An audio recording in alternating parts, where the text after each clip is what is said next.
ছাত্র শিবিরের কেন্দ্রীয় সম্মেলন আমাকে দাওয়াত দিয়েছে।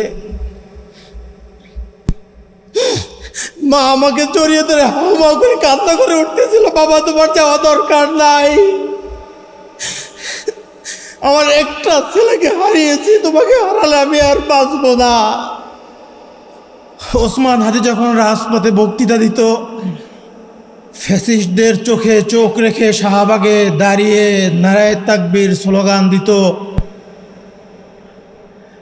আমাদের পরিবারকে হুমকি দেওয়া হতো, হোয়াটসঅ্যাপে মেসেঞ্জারে কাফনের বক্স পাঠানো হতো। শুরুর দিকে ওসমান আমাদেরকে বলতো, পরিবারকে জানাতো, পরে আর এগুলো আমাদের সাথে শেয়ার করতো না। মা ভয় পাচ্ছেন, আমি ওসমান হাদির বিচার চেয়ে যদি আবার সোচ্চার হই, আবার যদি রাজপথে আন্দোলন করি, আমাকেও হত্যা করা হবে, সে তার দ্বিতীয় সন্তানকেও হারাবে। আমি আম্মাকে সকালে যখন বাসা থেকে বের হয়ে আসছি, একরকম না বলেই আমি বের হয়ে আসছি। প্রিয় ভাইরা আমার, আমি ওসমান হাদির ভাই হিসেবে এখানে উপস্থিত হই নাই। আগেও বলেছি, আমি শহীদ ওসমান হাদির গর্বিত ভাই হতে চাই নাই। আমার বাবা মারা গিয়েছিলেন 2012 সালে।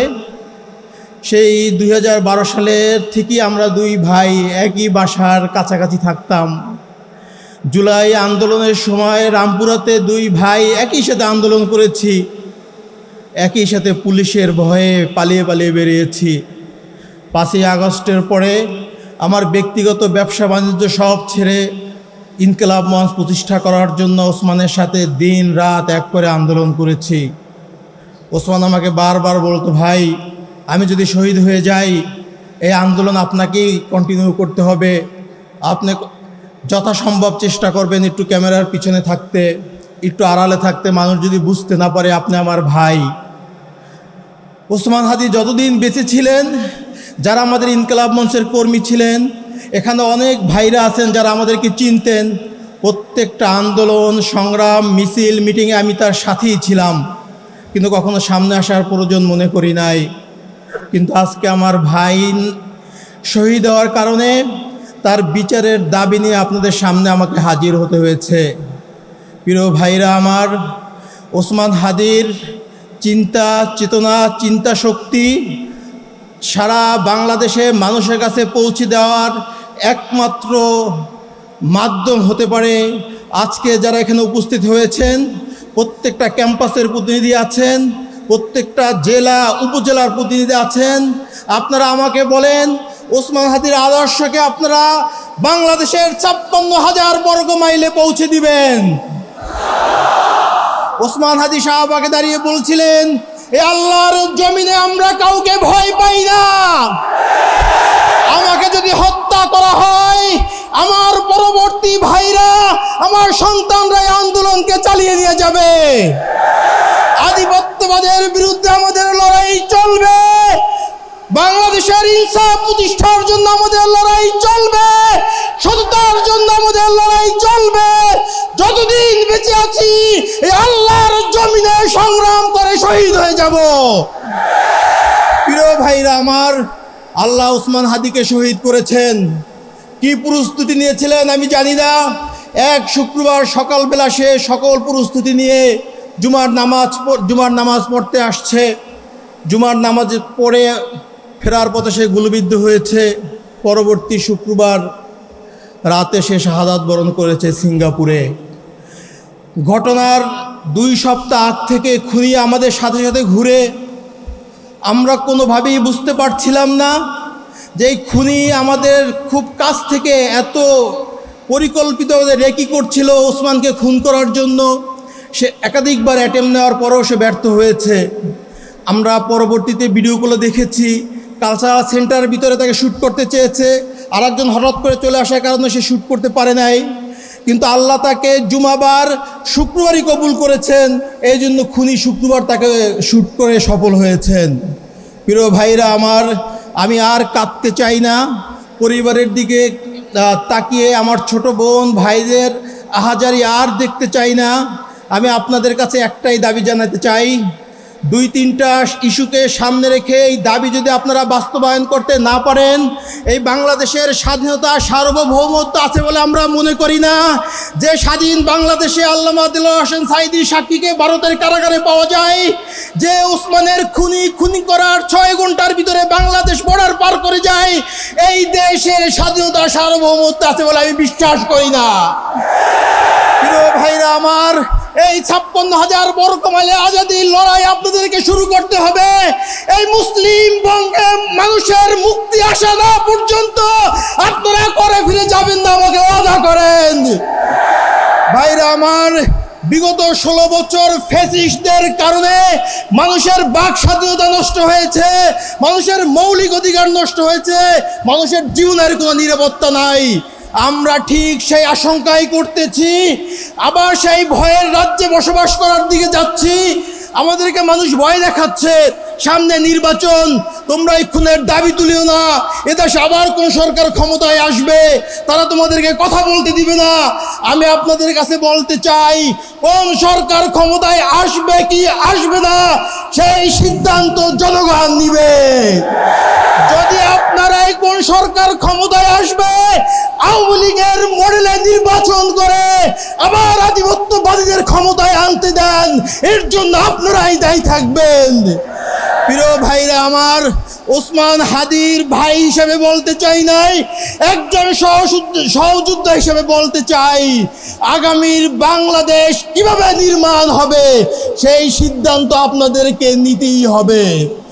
আপনারা যদি এখান থেকে পিছপা হন, কোন ধরনের আঘাত করতে চান, পার্শ্ববর্তী রাষ্ট্র হোক, বাংলাদেশের মধ্যে কোনো টিপ স্টেট হোক, কারোর সাথে যদি আপনারা আঘাত করে আবার এদেশে ফাঁসিবাদ কায়েম করতে যদি সহযোগিতা করেন, আল্লাহর কাছে আপনারা দায়ী থাকবেন।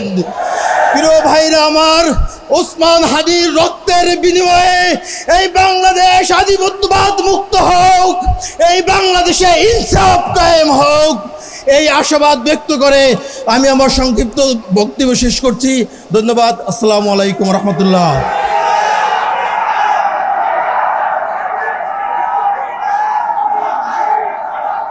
শফিকুর রহমান সাহেব, মঞ্চ উপবিষ্ট জামাত ইসলামের সম্মানিত নেতৃবৃন্দ,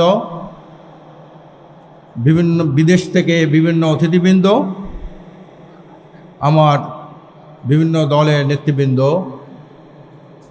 সংগ্রামী ভাইয়ের আমার, আমি ঘোষকের ঘোষণা একটু ভুল হয়েছে। আমি ডক্টর না, ইঞ্জিনিয়ার না, আমি কলেজে পড়াইছি এতটুকু। আমার নাম আশরাফ আলী আকন, বোধহয় একটু ঘোষণায় ভুল হয়েছে আর কি। যাই হোক, সংগ্রামী ভাইরা আমার,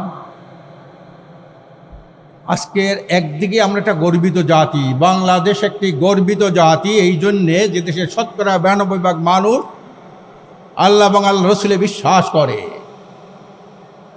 3.5 লক্ষ মসজিদ, 70,000 মাদ্রাসা, 20-22 লক্ষ আলেম ওলামা বাংলাদেশে কয়েকটি ইসলামী বৃহৎ দল রয়েছে যারা ইসলামী হুকুমত কায়েম করতে চায়, একামতে দিন কায়েম করতে চায়। এদিক থেকে আমরা গর্বিত। আর একদিকে আমরা অপমানিত এই দিক থেকে, এত আলেম ওলামা, এত পীর মাশায়েখ বুজুর্গ, এত দল, এত মুসলমানের সংখ্যা, কিন্তু এই দেশে ইসলাম আজকের পরাজিত। কেন পরাজিত? এটি আমার ছোট্ট একটা বই আছে যে সংখ্যাগরিষ্ঠ মুসলমানের দেশে ইসলামী পরাজিত কেন।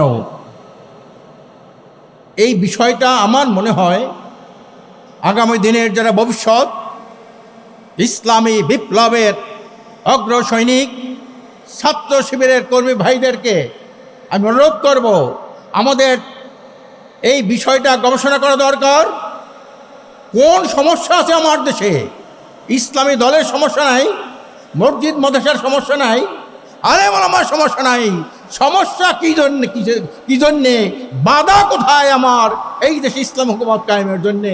এই বিষয়টা আত্মপর্যালোচনা করে আত্ম উপলব্ধির সময় এসেছে।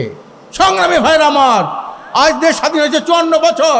54 বছরের মধ্যে এদেশে অনেক নেতার পরিবর্তন হয়েছে, অনেক দফার পরিবর্তন হয়েছে, অনেক আন্দোলন সংগ্রাম হয়েছে, ক্ষমতার অনেক পালা বদল হয়েছে, কিন্তু দেশ জাতি মানবতার কোনো মুক্তি আসে নাই। কেন আসে নাই? দুঃখের সাথে বলতে হয়, স্বাধীনতার 54 বছর ইতিহাস বাংলাদেশকে বিশ্বের দরবারে কলঙ্কিত করার ইতিহাস। বাংলাদেশটা দুর্নীতিতে 5 বার বিশ্ব চ্যাম্পিয়ন হয়েছে বিশ্বের দরবারে। এসে লজ্জার আর কি থাকে? বাংলাদেশের ইতিহাস এসে জনগণের সাথে বারবার প্রতারণা করার ইতিহাস।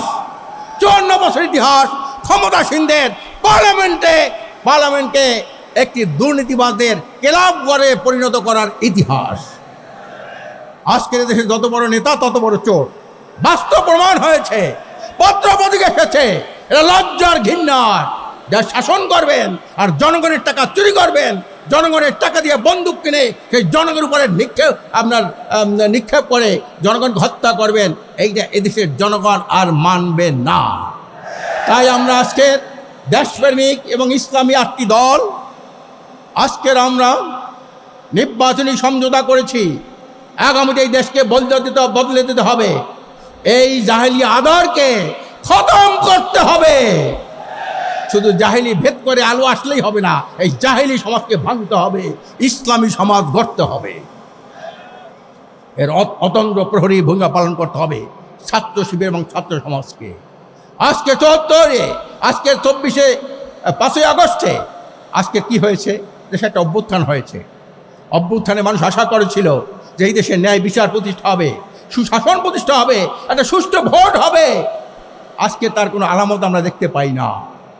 কারণ ডক্টর ইউনূস সাহেব অনেক ভালো মানুষ, অনেকজন বিশ্ব শান্তিতে অনেক নোবেল পুরস্কার পেয়েছেন, কিন্তু ওনার নীতি ভালো না থাকার কারণে উনি যে এত ভালো মানুষ হওয়ার পরেও আজ দেশ জাতি মানবতার কোনো সুফল উনি দেখতে পাচ্ছেন না। আমি এই জন্য পরিষ্কার বলি, আমরা ভালো নেতা চাই, ভালো নীতি চাই, এছাড়া জাতির মুক্তি নাই।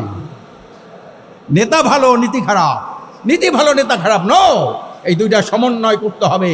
নেতা লাগবে ভালো, নীতি লাগবে ভালো। আজকে আমি মনে করি আল্লাহ রসুল রহমত মেহেরবানিতে আজকে 8টি দল আমরা ঐক্যবদ্ধ হয়েছি। অনেক পেপার পত্রিকা এর মধ্যে অনেক রকমের বিদ্বেষ হচ্ছে, এই জোট ভেঙে যাচ্ছে, এই সর্বনাশ হচ্ছে, অমুকে চলে যাচ্ছে, আসলে কিচ্ছু না, সব ভুয়া। এই সমাজ না ভাঙ্গা পর্যন্ত আজকের শুধু আমরা পার্লামেন্টে নির্বাচনী সমঝোতা করব না, পার্লামেন্টে যেমন সমঝোতা হবে, উপজেলায় সমঝোতা হবে, সিটি কর্পোরেশনের সমঝোতা হবে, ইউনিয়নের চেয়ারম্যান সমঝোতা হবে, ওয়ার্ডের মেম্বার পর্যন্ত আমরা সমঝোতা করব। কোনো জায়গায় জনপ্রতিনিধির নামে কোনো দুর্নীতিবাজ, কোনো চোর জনগণের সম্পদ আত্মসাৎকারী যেন কোথাও বসতে না পারে। এমপি খুব ভালো, উপজেলা চেয়ারম্যান খারাপ, দ্বন্দ্ব বেঁচে যাবে, কি বলেন ঠিক না? উপজেলা ভালো, ইউনিয়নের চেয়ারম্যান খারাপ না। আমরা যে এই যে নির্বাচনী সমঝোতা করেছি, পার্লামেন্ট থেকে শুরু করে ওয়ার্ডের মেম্বার পর্যন্ত করতে হবে। সংগ্রামী ভাইরা আমার, ছাত্র ভাইরা আমার, ছাত্র সমাজ আজকের বিভিন্ন ইউনিভার্সিটিতে এই যে ভূমিধস বিজয় অর্জন করেছে, এ থেকে প্রমাণ হয় এদেশের মানুষ একটা পরিবর্তন চায়। সচেতন ছাত্র সমাজ এছাড়া পরিবর্তন চায়। আমরাও চাই একটা ইঙ্গিত দেখা যায় আগামী নির্বাচনে আল্লাহ রসুল রহমত মেহেরবানিতে সারা দেশে কৃষক, শ্রমিক, মেহনতি মানুষের মধ্যে একটা অদম্য আগ্রহ সৃষ্টি হয়েছে। আমরা এইবার ইসলামী দলকে ক্ষমতায় নেব। অনেক কথায় অনেকের মানুষ একটু বলবো যে আমরা বলবো ইসলামী দলকেই আগামী রাষ্ট্রীয় ক্ষমতায় নেব, ইসলামী দলসমূহকে, কোন একক দল না। Islam is the best, Islam is the solution. এই বার্তাটা আজকের প্রত্যেকটা মানুষের কানে কানে পৌঁছে দিতে হবে। ইসলামই সর্বোত্তম, ইসলামই সমাধান। সংগ্রামী ভাইরা আমার, অনেক শ্রদ্ধাভাজন ব্যক্তিত্ব রয়েছেন, কোনো কর্মে, কোনো ষড়যন্ত্রে আজকের এই ঐক্য বিনষ্ট করা যাবে না। আজকে যদি আমরা এই ঐক্য বিনষ্ট করি, এর খাসাত কিন্তু আমাদের দিতে হবে। আর যারা এই ঐক্যের বিপক্ষে অবস্থান নেবে, তাহলে জনগণের প্রত্যাশা ভঙ্গ করবেন এবং জনগণের রোষানলে পড়তে হবে। জনগণ এই দেশের অনেক ভালো মানুষ, আমি তাদেরকে স্যালুট জানাই।